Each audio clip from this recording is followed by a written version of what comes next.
Dhaka medical college হাসপাতাল থেকে ঈদ উল ফিতরের দিন অপহৃত 2 বছরের শিশু কাজী ফুজাইলকে উদ্ধার করেছে র্যাব-10।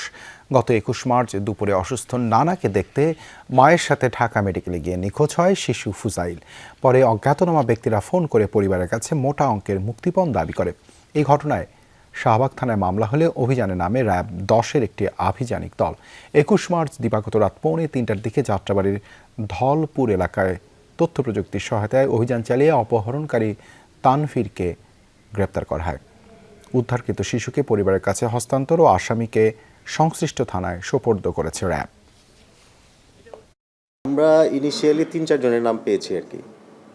এর মধ্যে একজনকে তো আমরা পেয়েছি, গতকালকে আমরা আরও 2 জনকে গ্রেপ্তারের জন্য অভিযান করেছিলাম, কিন্তু আনফর্চুনেটলি আসলে পাইনি তাদেরকে, তবে চেষ্টা অব্যাহত আছে। ওর ব্যাকগ্রাউন্ডে আমরা পিসিপিআরে যেটা দেখেছি যে ওর নামে আরও 2-3টা মামলা রয়েছে আর কি।